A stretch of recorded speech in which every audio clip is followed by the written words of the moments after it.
So for my next video, I would like to talk about how I like to recontextualize failure.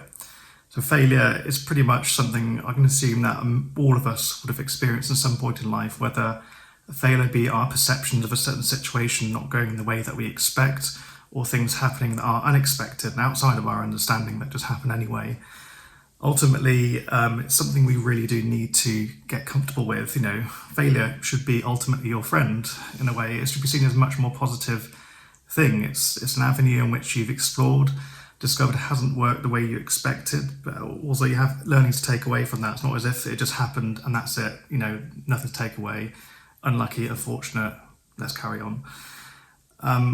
Ultimately, a lot of our failures are discoveries that will lead to eventual success, because ultimately success does not happen without failure. You cannot ultimately perceive an actual full-on success without understanding the context that goes behind it and ultimately leads towards that certain point. So that kind of mindset I've been working on over the last few years in my career, and it's by no means something completely original.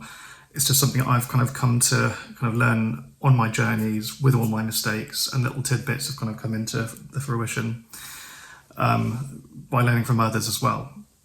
So there's been instances in my career where me being the newbie, the learner and such, pretty much, feeling like you're a fish out of your little fishbowl out there in the ocean, in the sea, feeling like everything's so vast and so much, beyond you that you feel like you have no control.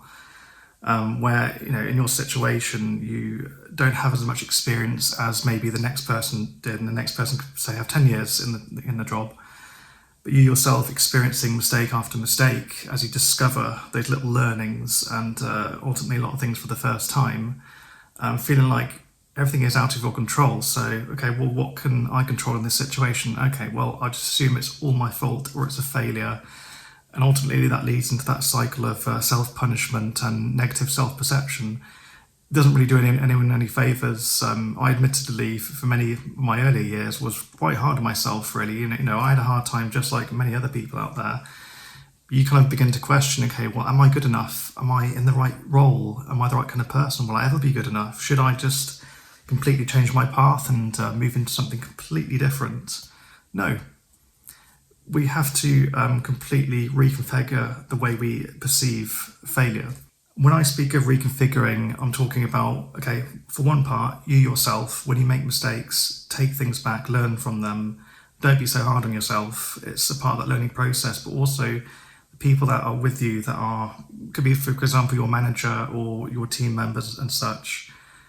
They need to also come to terms with failure in itself, because, okay, well, for example, you could make a particular mistake. They could perceive that particular mistake and immediately use that to guide their perceptions of you in the next project. So it could be that it helps a seed of doubt to grow. That inevitably is fed back through to you via their conversations. It could be, okay, well, they're checking on you extra. They're questioning your decisions a lot more. It could be, literal over the shoulder watching. I've found it myself where I've actually made just one mistake in one company. I had the director literally hanging over my shoulder, literally looking in, not saying a word. It is bizarre, but it does happen sometimes. So perception on that part basically ultimately fuels that negative cycle yourself, because then you think, well, okay, well, they doubt me. Maybe I should doubt myself. Maybe it's not just isolated to me. It's not my imagination. They doubt me too. And that fuels that cycle once again. They're not having fun. You're not having fun. And ultimately, it makes you bring your guards up as well. You then begin to be less honest with yourself and, take in these learnings less. You just begin to become closed off and less of a communicator. That heightened stress, heightened anxiety. I mean, I've, been in my, I suppose just thinking back a few years ago when I was in a print company a while ago, again, newbie, still learning, junior designer back in the day. I was just getting to know the team, getting to know the systems, and also it was my first time working with print more full on. I made my very first mistake in the company where I sent a file down to print, and one of the pieces of the layout, basically, I think a box where an image was placed, was slightly offline. It just looked a little bit wonky. and they already had printed about, I think, 10 of these pieces. It's only like a small batch anyway, which, not the end of the world. So yeah, my response immediately, back then before I was warped by this whole anxiety thing, my response then was, okay, spotted that mistake, I'm going to jump back in, identify the issue, rectify it straight away, communicate with my manager, communicate with the print manager as well, just to let them know what I did and why I updated it, just to make sure that they have the right version of the file. Hey presto, all done. The director of the company heard wind of that single mistake, marched up and proceeded to go through all the things I did wrong and how it affected the whole situation, which I was already aware of, though, of course they didn't ask me what my understanding was of the situation. So yeah, so they decided to kind of put me on a pedestal, I suppose a negative pedestal, basically, make me stand out in front of the rest of the team and point out these issues. And with that, from that immediate mistake, hung over my shoulder, questioned everything that I did. That, ramped up my anxiety to such an extent where I was physically ill, for those days leading up to that point where, okay, I believed that, okay, well, maybe I'm just terrible at the job, maybe I'm a terrible designer, and the stress was going to make me kind of make mistakes from that point. So the next project, I was missing things. It could be like spelling errors, minor image glitches, issues with color, kind of making sure things are CMYK versus RGB, etc. All the sort of stuff we tend to do every day. And I was just making mistake after mistake, and that ultimately became this kind of self-fulfilling prophecy from the manager side. So then she thought, okay, well, Kieran must be this particular way. He's just not very good and all that. I don't think we can trust him again. And it became this whole kind of cycle that kept continuing with this job. It kind of got to a point where I kind of finished my role at that company with great relief, where a mistake happened and I knew it wasn't a mistake. It was absolutely like something I made the team aware of at the start of this project that was handed to me that, okay, well, what you're asking me now is, I know it to be impossible with print, but I'll get it as close as I can, but just with the proviso, okay, just don't expect it to be exactly 100% right. So after that explanation, they immediately exploded and continued that whole cycle. And it's something I've seen again throughout my career where things tend to go wrong, and you'll see some leaders like really explode. They'll, have quite a tantrum, like go through the team, really put them down as much as possible. Ultimately, that leads to more mistakes, leads to staff members leaving. It just leads to that kind of negative, toxic culture. I mean, it's that word toxic nowadays that people tend to use a lot, though, and it's very much relevant to this point. And I don't know why they don't expect I don't know why they expect things to continue to improve when you're completely ramming down on the team.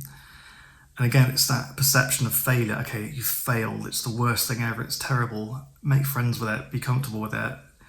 Best thing to do in these situations, whether you're the employee or the manager, take a step back. Okay, something has happened outside of our predictions, because you have to deal with the known and the unknown. Regardless of whatever it is, okay, break things down, take a step back, keep a cool head. Okay, so this particular situation, okay, what do we know about this? Okay, so what do we know about the process that led to this? What do we know about the deliverable and what issues it has? And also, what don't we know? Can we identify all of the holes that we have in our understanding and fill those? Breaking everything down, basically, you're showing to the rest of your team you're keeping a cool, calm head. Again, whether you're an employee or a manager, you're showing to the rest of the team, okay, how they can resolve certain issues when they do come across it. And then, okay, once you have identified that particular point, present your learnings, describe, tell your team about it. Sometimes you don't even have to, just take a note to yourself, basically, and just continue the next time round. Less anxious, less in the way of promoting that distrust in amongst the team, and more towards a more positive working ethic, improving your consistency and your quality, in the quality of your deliverables, and how the team obviously perceives what you do. And again, I'd just say, make your friends with failure. It can really change a situation. It can change a career. It can change a working situation. We can't just live in our imaginations the way we perceive people to be doing X, Y, and Z. We just need to really be open, trust, and communicate certain points. With failure, you're kind of feeding through anxiety. So the anxiety itself is stemming from the perceptions of what's to come. Where and when will I go wrong? How will I go wrong? Can I be aware of and respond to every particular one of these scenarios that aren't happening yet? And you end up, dedicating so much of your processing to all of these different imaginary things, completely holding you back to your reality and how you're dealing with a particular situation or a challenge in the there and then. And again, it's all part of the cycle of how you perceive yourself, how others perceive you. Ultimately, it does kind of start with yourself. So you yourself stop giving into your imagination, the way you perceive yourself to be not good enough. For me, for example, I've always had this thing in my mind, am I good enough? Am I smart enough? Am I capable enough? Am I this? Am I that? And it just goes on and on and on. And that sometimes previously fed into my, more challenging situations. And ultimately, it just provided so many stumbling points where I just couldn't quite manage all of these different things that were going on. It provided me no help whatsoever. And again, like I mentioned earlier, it feeds into other people's perceptions of you. So when you ultimately start at the core, understanding the context of the tools that you're working with and how unnecessary it is, it doesn't mean it's easy to override, but just knowing that is a good starting point to see to overtaking and kind of retaking your land, so to speak, the land, the mind. And when you feel that in yourself and feel that confidence, and feel comfortable to make those mistakes, you're not going to do everything right the first time. Every single last thing that you can do now previously was something you couldn't do. You had to at some point either learn or make a mistake to make that discovery to get to the point of where you are now.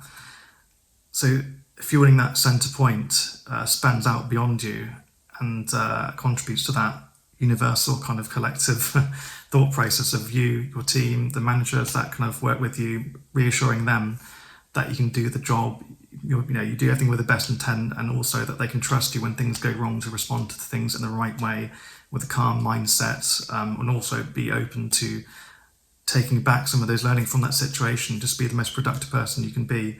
You're going to be happy, they're going to be happy, and it's just like it's such a simple thing, and to me it just seems like such a no-brainer. But I spent so much of my life, my early years, just being lost in this whole I just got to get there, got to do the best that I can. And I did get there to a certain point, but in the worst possible state. And ultimately it led me to kind of question, is this the right way to work? Is this the right way to live? So make failure your friend, and you yourself will be your own friend.